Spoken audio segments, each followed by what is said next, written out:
하나님의 말씀 욥기 1장 1절부터 5절까지 말씀입니다.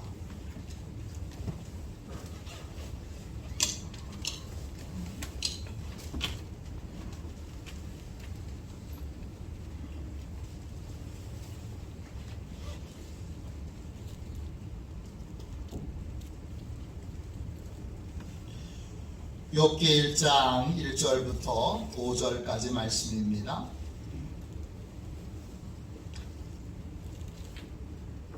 구약성경책 761쪽입니다.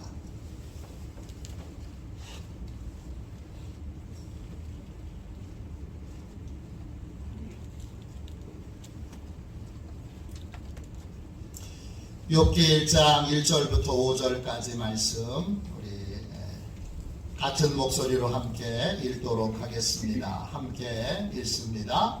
우스 땅에 욥이라 불리는 사람이 있었는데 그 사람은 온전하고 정직하여 하나님을 경외하며 악에서 떠난 자더라.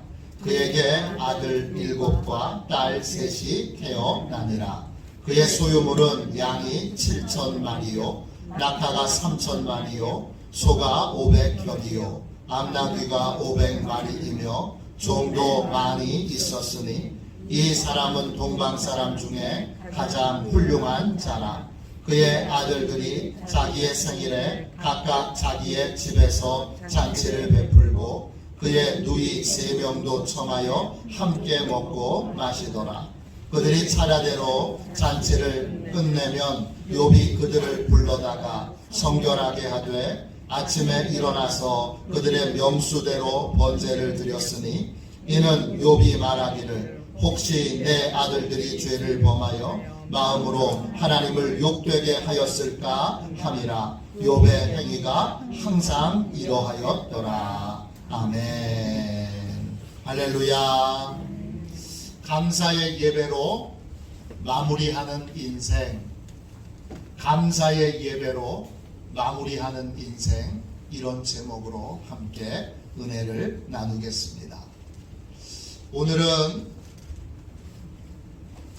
추수감사주일입니다. 추수감사주일은 하나님께 감사하는 날입니다. 감사는 하나님을 믿는 사람만 할 수 있습니다. 하나님을 믿지 않는 사람은 삶의 모든 결과를 노력의 결과나 운이 좋았기 때문이라고 생각합니다. 그래서 기뻐하고 좋아하지만 감사하지는 않습니다.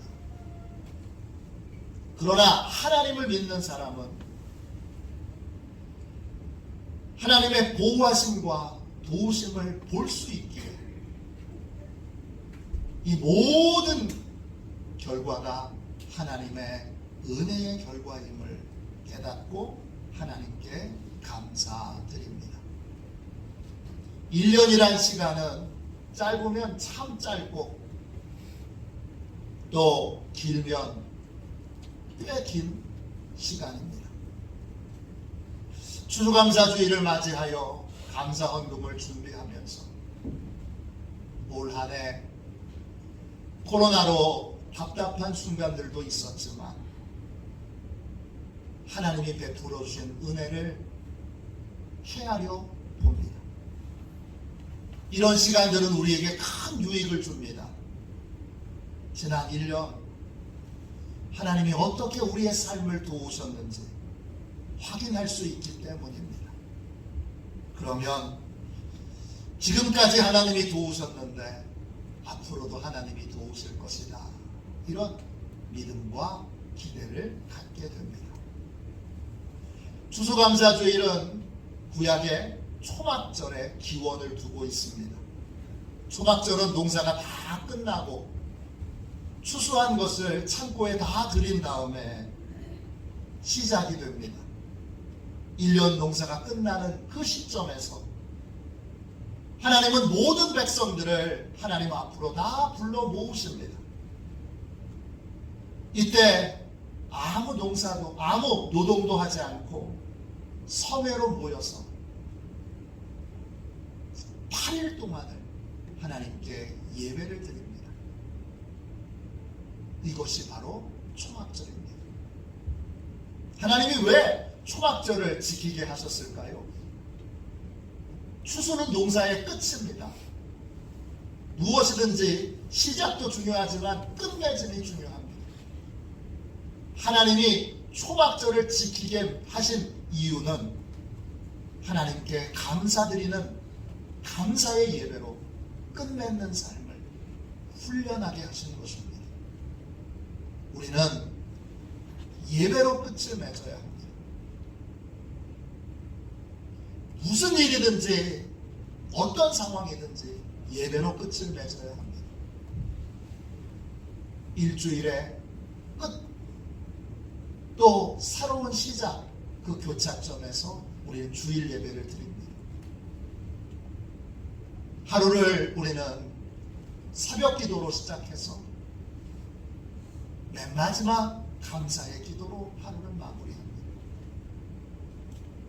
이렇게 하나님이 예배로 끝맺는 삶을 살도록 우리에게 추수감사주의를 지키게 하신 것입니다. 현대적인 추수감사주의는 미국에서 시작됐습니다.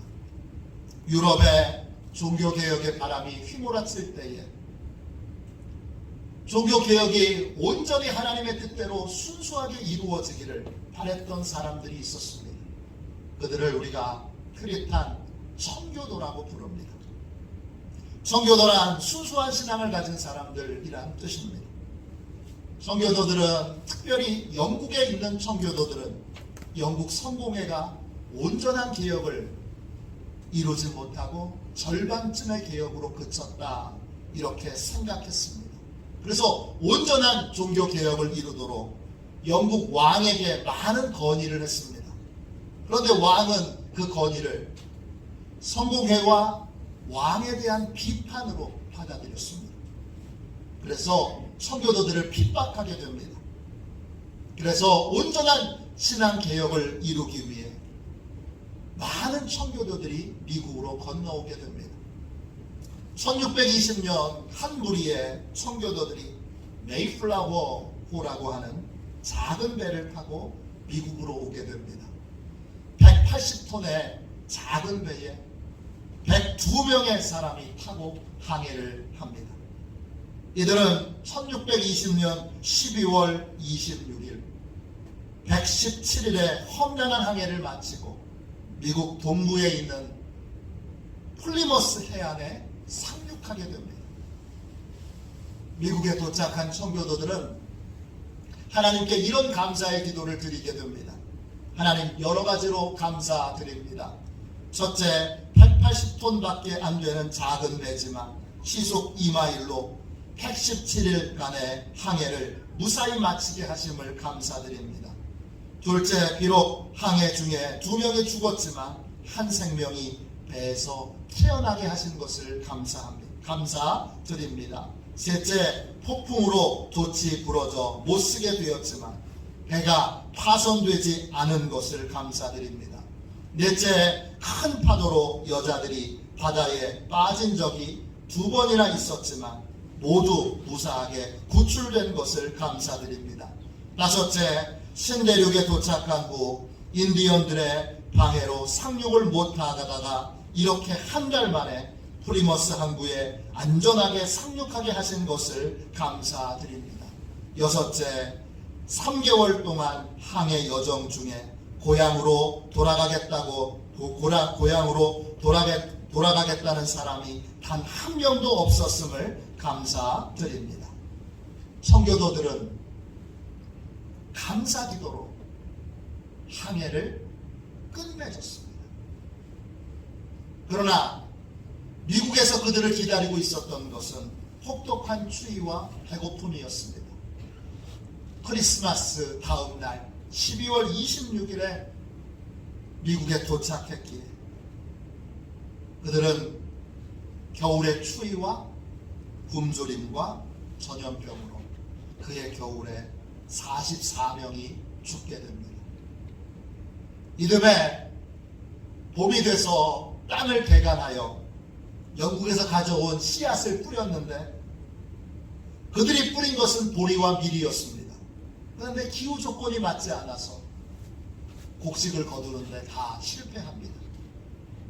곧 추위가 다시 올 텐데 이 추위와 굶주림 앞에서 어떻게 해야 되나 청교도들은 불안에 떨었습니다. 이때 청교도들이 할 수 있는 건 하나밖에 없었습니다. 하나님께 간절히 기도하는 것이었습니다. 하나님 살려주십시오. 하나님 신앙의 자유를 찾아 온전한 믿음의 삶을 위해 이 땅에 온 저희들을 버리지 말아 주십시오. 이렇게 간절히 기도했습니다. 이때 하나님께서 2명의 인디안을 이 청교도들에게 보내주십니다. 인디언의 이름은 주장 사모셀드라라고 하는 분과 그의 동료였던 수구완두라고 하는 두 분입니다. 이 2명의 인디언들은 청교도들에게 그 땅에서 쉽게 수확할 수 있는 농사법을 가르쳐 줍니다. 그래서 인디언들의 그 가르침에 따라 청교도들은 옥수수, 감자, 호박 등을 재배하게 되고 그리고 그해 가을에 풍성한 추수를 거두게 됩니다. 청교도들은 절망 중에 자신들을 구원해 주신 하나님, 풍성하게 수확을 거두게 해주신 하나님, 그 하나님께 감사의 예배를 드리기로 결정합니다. 그리고 그들은 인디언들을 초대해서 함께 3일 동안에 추수감사 축제를 벌이게 됩니다. 청교도들의 농사의 끝맺음은 감사의 예배였습니다. 감사의 예배로 그들은 미국에서의 새로운 삶을 이제 시작했습니다. 이것이 현대적인 추수감사주일의 시작입니다. 하나님을 믿는 사람들은 무엇을 하든지 예배로 시작해서 예배로 마무리를 하게 됩니다.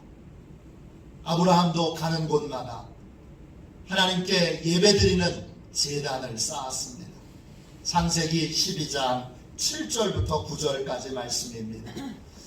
여호와께서 아브라함에게 나타나 이르시되 내가 이 땅을 네 자손에게 주리라 하신지라. 자기에게 나타나신 여호와께 그가 그곳에서 제단을 쌓고 거기서 베델 동쪽 산으로 옮겨 장막을 치니 서쪽은 베델이요 동쪽은 아이라. 그가 그곳에서 여호와께 제단을 쌓고 여호와의 이름을 부르더니 점점 남방으로 옮겨갔더라. 하나님을 믿는 사람들, 하나님의 도우심이 어떤 것인지를 아는 사람은 예배 없이 삶을 시작하는 법이 없습니다. 또 하나님을 믿는 사람들은 예배 없이 끝맺는 법도 없습니다. 하나님을 믿는 사람은 예배 없이 예배로 시작해서 예배로 마무리를 합니다. 그럼 하나님의 은혜를 모르는 사람, 하나님의 도우심을 믿지 않는 사람들은 어떻게 시작하고 어떻게 마무리를 할까요? 이런 사람들은 잔치로 시작해서 잔치로 마무리를 합니다. 오늘 말씀 욥기 1장 4절을 보십시오.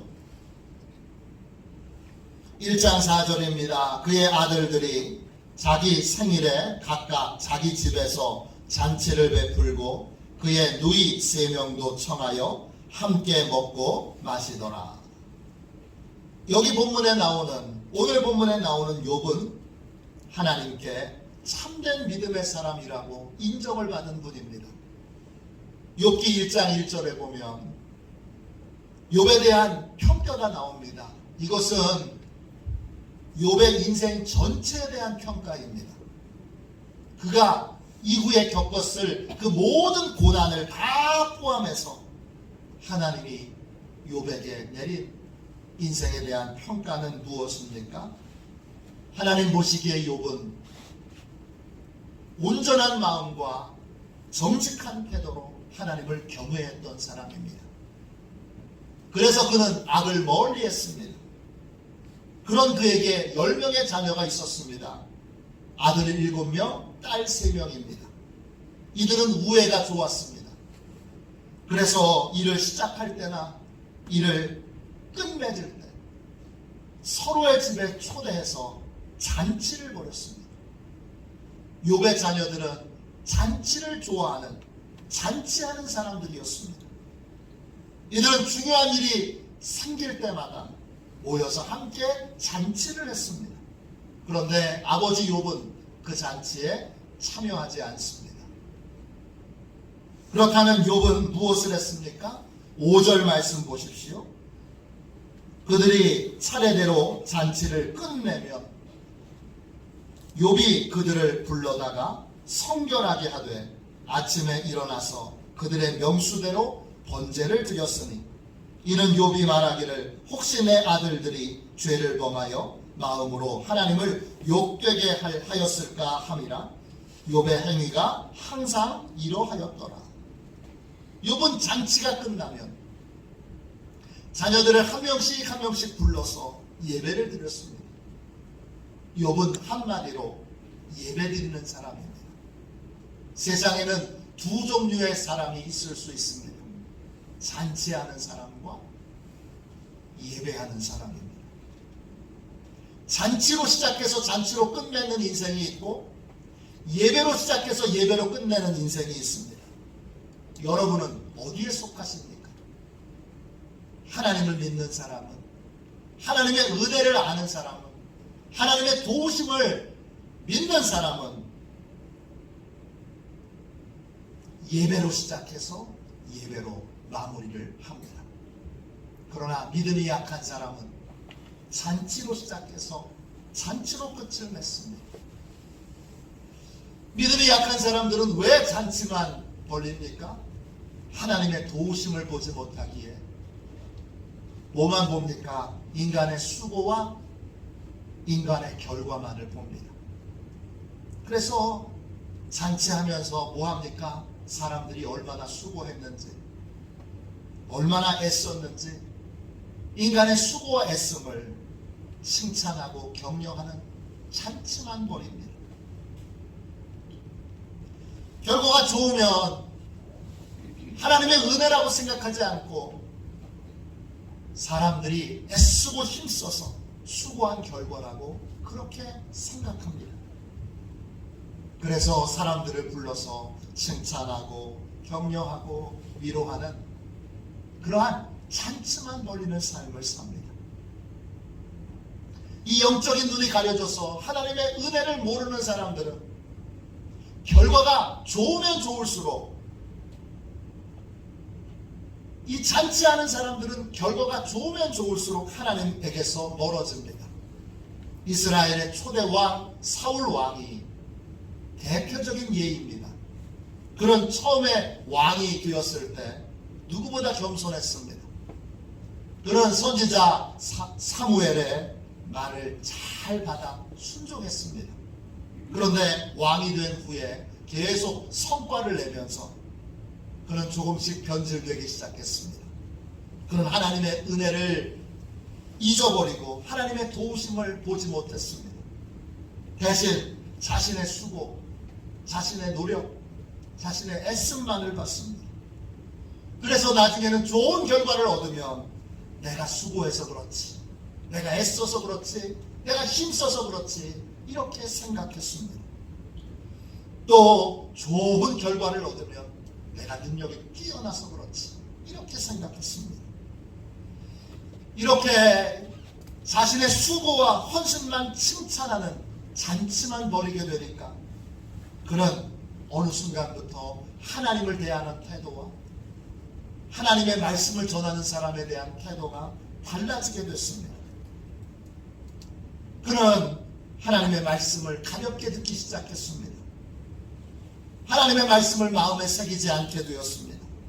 그는 하나님보다 군사력을 의지하게 되었고 하나님보다 왕권을 더 의지하게 되었습니다. 그러면서 그는 왕인데 행복하지 않은 사람, 왕인데 늘 불면증에 시달리는 사람, 그런 왕인데 소년 다윗을 부러워하여 질투하는 사람, 그렇게 왕이지만 보잘것없는 인생을 살아가게 되었습니다. 다윗을 이어 왕이 되었던 솔로몬 왕도 마찬가지입니다. 솔로몬은 지혜의 왕입니다. 그 지혜는 하나님이 주신 건데 왕이 된 이후 솔로몬은 많은 성과를 내면서 달라지기 시작합니다. 어느 날부터 그는 하나님의 도우심을 보지 못합니다. 그가 누리는 모든 화려한 성공들은 내가 지혜로워서, 내가 능력이 많아서, 내가 남보다 탁월한 사람이어서, 그래서 이렇게 좋은 성과를 낸 것이라고 생각하게 됩니다.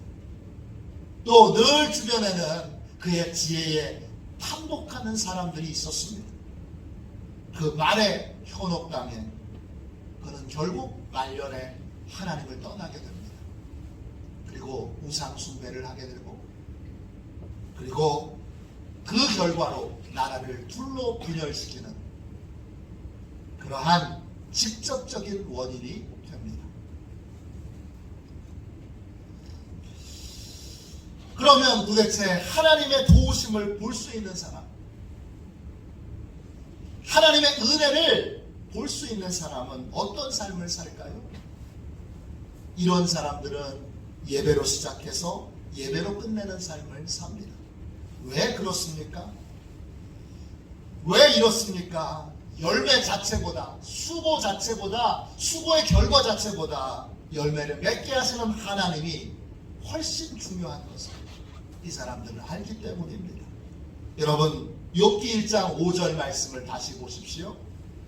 그들이 차례대로 잔치를 끝내면 욥이 그들을 불러다가 성결하게 하되 아침에 일어나서 그들의 명수대로 번제를 드렸으니 이는 욥이 말하기를 혹시 내 아들들이 죄를 범하여 마음으로 하나님을 욕되게 하였을까 함이라. 욥의 행위가 항상 이러하였더라. 욥의 자녀들이 인간의 수고와 노력에 마음을 다 빼앗겨 있을 때 욥은 하나님께 마음을 둡니다. 그는 일의 모든 성과가 인간의 수고와 노력에 있지 않다는 걸 잘 알았습니다. 일의 모든 성과가 하나님께서 베풀어 주신 은혜의 결과임을 잘 알았습니다. 그래서 잔치가 끝나고 나면 자녀들 한 명씩 불러서 성결 예식을 행하고 자녀들의 숫자대로 하나님께 번제를 드렸습니다. 욥은 하나님의 도우심을 볼 수 있는 영적인 눈을 가졌던 사람입니다. 모든 사람들이 사람의 수고와 노력만 볼 때 욥은 자신의 모든 것을 보호하시고 풍성하게 열매를 맺게 하시는 하나님의 은혜를 바라보았습니다. 그래서 자신의 손에 들려있는 열매보다 열매를 풍성하게 맺게 하시는 하나님을 주목하는 삶을 살게 되었습니다. 그것이 바로 예배하는 삶입니다. 어떤 청년이 방송국 PD가 되기 위해 시험을 쳤습니다. 여러 번 시험에 떨어졌습니다. 결국 교회 목사님께 기도 부탁을 하고 교회에서 목사님과 성도들이 금식하며 간절히 합격을 위해 기도했습니다. 그 결과 시험에 합격했습니다. 한 군데도 아니고 두 군데나 합격했습니다. 시험에 합격하고 나서 이 청년이 목사님께 전화를 했습니다. 목사님, 고민이 있습니다. 방송국 두 곳에 합격했는데 어디로 가야 할지 모르겠습니다. 한 곳은 주일에 일을 해서 주일 성수가 어렵습니다. 그런데 월급이 많습니다. 다른 한 곳은 주일에는 일이 적어서 주일 성수 하기는 좋은데 월급이 적습니다. 어떻게 하면 좋을까요? 목사님이 월급 차이가 얼마나 나냐 이렇게 물었습니다. 그랬더니 이렇게 대답합니다. 10만 원 정도 차이 납니다. 그 말을 듣고 목사님이 호통을 쳤습니다. 이 못된 녀석아, 너한테는 하나님이 10만 원짜리도 안 되냐. 이 청년은 지금 월급이 10만 원 적지만 주일 성수를 할 수 있는 곳에서 근무를 하고 있습니다. 이 청년은 당장 손에 들어오는 열매보다 열매를 주시는 하나님을 택한 것입니다. 이 청년은 잔치하는 사람이 아니라 예배하는 사람이 되기로 그렇게 결단한 것입니다. 많은 분들이 과거보다 믿음이 약해졌다고 고백합니다. 그리고 믿음이 왜 약해졌어요? 이렇게 물어보면 경제적으로 잘 살게 되었기 때문이라고 말합니다. 어려울 땐 하나님을 찾았지만 잘 살게 됐기 때문에 이제는 신앙생활을 게을리하게 되었다고 그렇게 고백합니다. 이런 고백은 자신이 하나님을 예배하는 사람이 아니라 잔치하는 사람이었다는 사실을 자백하는 것입니다. 하나님의 도우심을 볼 수 있는 사람은 경제적인 성장이 있고 잘 살게 되고 인기가 있고 높은 권력을 갖게 돼도 하나님을 대하는 자세와 태도를 바꾸지 않습니다. 왜냐? 왜 그렇습니까? 경제적으로 잘 살게 될수록 하나님께 도움을 받아야 되는 것이 이전보다 훨씬 더 많기 때문입니다. 욥이 그렇습니다. 욥은 단순한 부자가 아니라 부자의 경지를 넘어선 훨씬 넘어선 그러한 재벌입니다. 여러분 1장 3절을 보세요. 욥기 1장 3절입니다. 그의 소유물은 양이 7,000마리요 낙타가 3,000마리요 소가 500결이요 암나귀가 500마리이며 종도 많이 있었으니 이 사람은 동방 사람 중에 가장 훌륭한 자라. 그는 엄청난 재벌이었지만 재벌이 된 이후도 하나님에 대한 자세와 태도가 달라지지 않았습니다. 여러분 1장 5절의 끝부분을 보세요. 1장 5절의 끝부분이 이렇게 되어 있습니다. 욥의 행위가 항상 이러하였더라. 욥의 행위가 항상 이러하였더라. 엄청난 재산을 가진 재벌이 되었지만 하나님에 대한 태도와 자세가 달라지지 않습니다. 왜 그렇습니까? 돈이 많아질수록 더 많은 사람들과 함께 일할수록 하나님의 도우심이 더 절대적으로 필요했기 때문입니다. 돈이 많아질수록 인기가 있을수록 권력이 높을수록 욥은 더욱더 하나님께 예배드리는 일에 집중했습니다. 우리는 돈이 많은 것이 때때로는 재앙이 될 수 있다는 사실을 잘 압니다. 여러분 욥기 1장 5절 말씀 중간을 보십시오. 욥은 이 사실을 잘 알았던 사람입니다. 욥기 1장 5절의 중간 부분입니다. 이는 욥이 말하기를 혹시 내 아들들이 죄를 범하여 마음으로 하나님을 욕되게 하였을까 함이라. 욥은 자녀들이 마음으로 하나님을 욕되게 할까 그렇게 걱정했습니다. 무슨 뜻입니까? 욥이 걱정한 것은 무엇입니까? 하나님이 주신 선물이 너무 좋아서 선물을 주신 하나님을 잊어버리는 것, 그것이 하나님을 욕되게 하는 것입니다. 하나님이 주신 게 너무 좋아요. 이게 너무 좋다. 너무 편하고 너무 행복해요. 그래서 그것을 주신 하나님 자체를 잃어버리는 것, 그것이 하나님을 욕되게 하는 것입니다. 욥은 자식들이 너무 많은 것을 받았기 때문에 하나님을 잊어버릴까봐 두려워했습니다. 너무 많이 받았기 때문에 하나님의 은혜를 잃어버리면, 또 감사를 잃어버리면 결국 모든 것을 잃어버리게 되기 때문에 욥은 이 부분에서 깨어서 각성하여 자녀들이 잔치가 끝나고 나면 반드시 데려다가 함께 하나님 앞에 예배를 드렸습니다. 예배하는 사람은 적은 것도 문제지만 너무 많은 것도 문제라는 사실을 아는 지혜가 있습니다. 농사의 경우를 봐도 비가 적게 와도 문제고 너무 많이 와도 문제가 아닙니까? 그런데 잔치하는 사람은 이걸 모릅니다. 없는 것만 재앙인 줄 알아요. 부족한 것만 재앙인 줄 알아요. 너무 많아서 통제할 수 없는 것도 재앙인 것을 모릅니다. 출애굽기에 보면 애굽 땅에 10가지 재앙이 내립니다.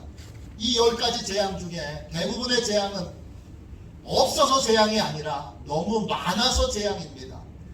개구리가 너무 많아서 재앙이고, 이가, 파리가, 메뚜기가 너무 많아서 재앙입니다. 많은 것이 왜 재앙입니까? 너무 많이 공급받으면 그것을 잘 조절하여 쓸 수 있는 하나님의 지혜가 없는 한 그것을 조절하고 그것을 통제할 수 없기에,